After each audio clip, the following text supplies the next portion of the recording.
چەندین ساڵە یەکێتی و پارتی لەسەر ژیان و قوتی خەڵک قسەی باخ و بریق دەکەن و هێندێک جار بەو ناوەوە پەیوەندیەکانیان ئاڵۆز دەکەن، وای دەردەخەن ناکۆکیەکانیان لەسەر ژیان و موچەی خەڵکە، بەڵام لە ڕاستیدا کێشەیان تەنیا بەرژەوەندیە حیزبیەکانیانە و دواتر ڕێک دەکەونەوە. بە نمونە دەوترێت لە دوایین لێدوانی سەرۆکی حکومەت و جێگرەکەی دەردەکەوێت ئەوانە بەنیاز نین گرفتی موچە چارەسەر بکەن، هەر کامێکیان بۆ نەبوونی موچە پەنجەی تۆمەت بۆ ئەوەی تریان درێژ دەکات. لە هەولێرەوە بێدا هاتە کۆ ئەکرێتەوە. لە ئەو دوایمین دیداری میریشدا دەرکەوت بەڕاستی کێشەی ئەوان تەنها لەسەر پارەیە، لەسەر ئەوەیە کەوا چۆن بەشی ئەم کەمە و بەشی ئەو زۆرە.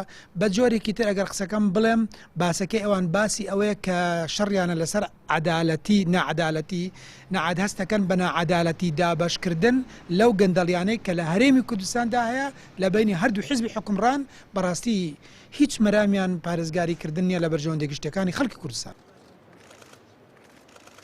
دووهێزی دەسەڵات لە هەڵبژاردننی ڕابردوو نزیکەی 700,000 دەنگیان لەدەستدا بوو.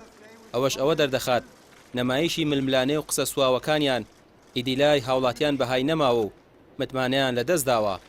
ئەوەی ئەوانی هێشتۆتەوە پارە و هێزە نەوەک پێگەی جەماوەری. هۆکاری سەرەکی چییە بۆچی دروست بوو لەبەرەوەی ئەمان نوێنەرایەتی حکوومەت خەڵک ناکەن، یعنی حکوومەتی خەڵک نین، پەرلەمانی خەڵک نین، ئەمانە نوێنەرایەتی خۆیان لەگەڵ کۆمەڵێ سەرمایهداری گەورەی هەڵتۆقی و دوای ڕاپەڕین نوێنەرایەتی ئەوانە ئەکەن بۆ بەرژەوەند لەبری ئەوەی بەرژەوەندی خەڵک بپارێزن، بەرژەوەندی سەرمایهدارەکانی هەرێمی کوردستان ئەخوازن کە لە ژێر سایە ئەمانە هەڵتۆقین لە ژێر سایە ئەمان دوشکەواتە ئەمان لەبەرەوەی خەمی خەڵکیان نییە، لەبەرەوەی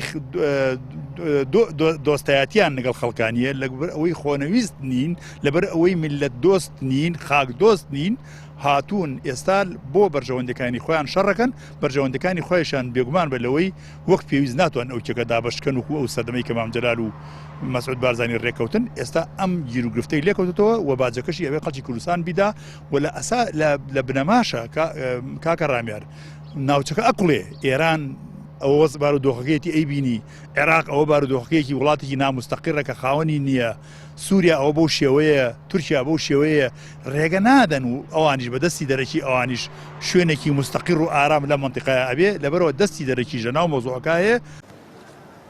چاودێرانی سیاسی دەڵێن گەندەڵی و بەهەدەردانی سامانی وڵات لەلایەن دەسەڵاتدارانی هەرێم ڕیشەیەکی قوڵی هەیە و ومێدی گۆڕانکاریش لەوانەدا بەدی ناکرێت. هەمیشەش لە دژاتیکردنی یەکدی بەردەوام دەبن و کێشەی هەر کامێک لەو دوو حیزبەش ئەوەیە کامیان قاشێک زیاتر لە کێکەکەیان بەرکەوێت، چونکە هیچ ئەجندایەکی دیاریکراویان بۆ خزمەتی خەڵک پێ نییە. ڕامیار عوسمان، کەناڵی پەیام، سلێمانی.